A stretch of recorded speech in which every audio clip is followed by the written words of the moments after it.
I was a medic in the Navy and Marines for 8 years. I loved the military. I loved everything that got out of it. Proud to serve my country. If I had to, I would do it again, but I wouldn't want to. War is not a good thing to me. During the war, you're seeing people that, with gunshot wounds, shrapnels from grenades, so it's kind of hard sometimes to get that out of your head. When I came back to Detroit, it looked like my city was in the war zone. So I figured if I was in the war, I might as well help in this war.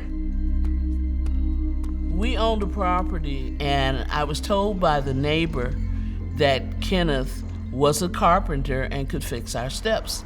I invited him over, and I said, "Are you a veteran?" And he said, "I am." And I said, "Could you tell me about your history as a veteran? Because you have PTSD, don't you?" He said, "I do."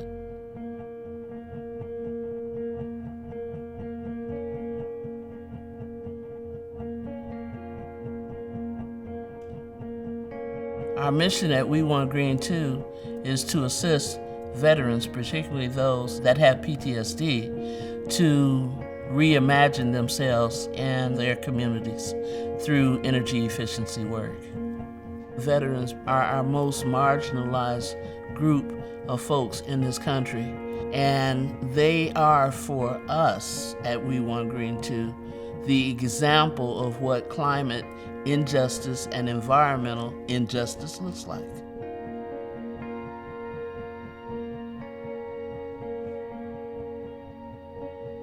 More than 80% of the population of Detroit is African American. It's also a population that's 33% below the poverty rate. This means that that population is burdened particularly tough when it comes to housing and utility costs.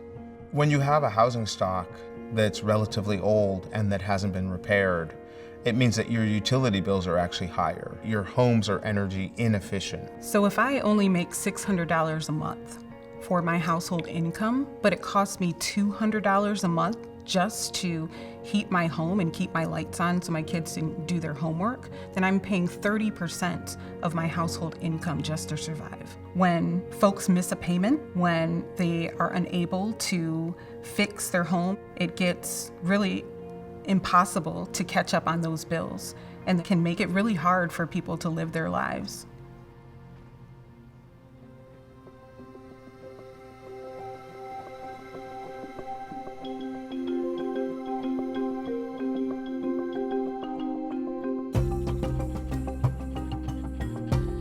On our projects, the veterans will do a complete upgrade. We will be putting in new roofing, new gutters, new windows, upgraded appliances. Weatherization will allow the homeowners in Detroit to save money that they really don't have based on the small incomes that they are bringing into their homes right now.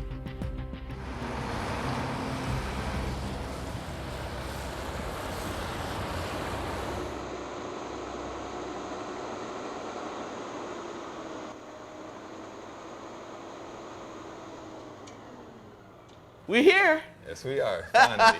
Today is the day. I'm extremely excited and at the same time, extremely nervous. This is our first project of this size. We're starting to put it in place. Today we're going to start with this one here. We're going to get an excavator in here. We're going to tear down the back part of it and everything, and we're going to take the roof off of it. We have 3 blighted 2-family flats of over 3,000 square feet that we will renovate, one as a community meeting place, the other 2 as indoor agricultural growing space. We're gonna have our crews coming here in a little bit, and they're gonna start cleaning the rest of this stuff out. After that, then we'll get started on the roof. Yeah, this is not gonna be here in a couple of days or so. The solar panels, right now the design for the solar panels is going to be inside a slope that starts here at this house, then slopes down 2 buildings down, and they will be positioned right into the center.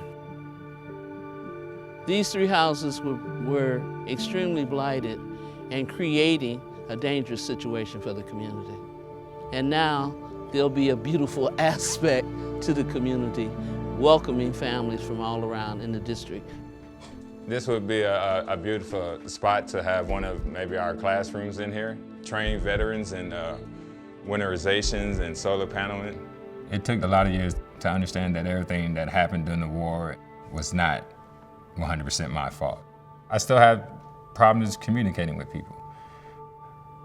It's difficult making friends still. Trusting people is not one of my strong points. These guys are magnificent. They make this look so easy.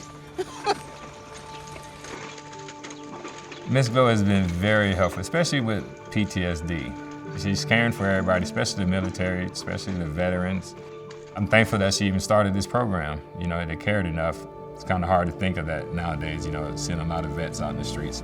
And so to have a place to come and to talk to other veterans, I think would help a lot.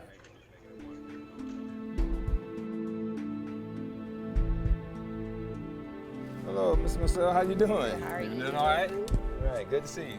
Marcel is the first veteran that came to work with us. So we started out with her as a secretary, and she wanted to be more into the construction field. I honestly never thought that I would be involved in something as grand as rebuilding the city. The trauma that I experienced in the service, I would completely shut down, and it is hard to come out of that. The lack of resources here in Detroit, it does make it worse. Meeting up with Mr. Ken is one of the things that just so happened to come along, and I'm very appreciative of. Oh, Paul Bunyan swing. Kenny Mo, can I do it?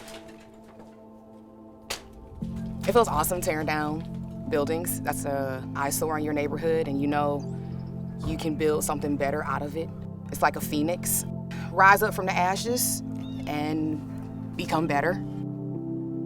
I think what keeps me going is both the excitement that I feel being able to reach out and help those who are not necessarily able to help themselves at this time. Also to be able to show that people have the power to do things differently. It's for our future.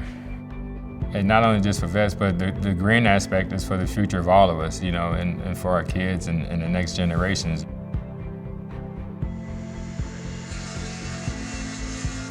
Pretty awesome as well. I think so. I think so. Because you're just the most talented group of people out here. I want to live with veterans all around me, because I know I'm 100% there. And by the time we finish, your names will be all over this. And I'll be totally overjoyed. Totally.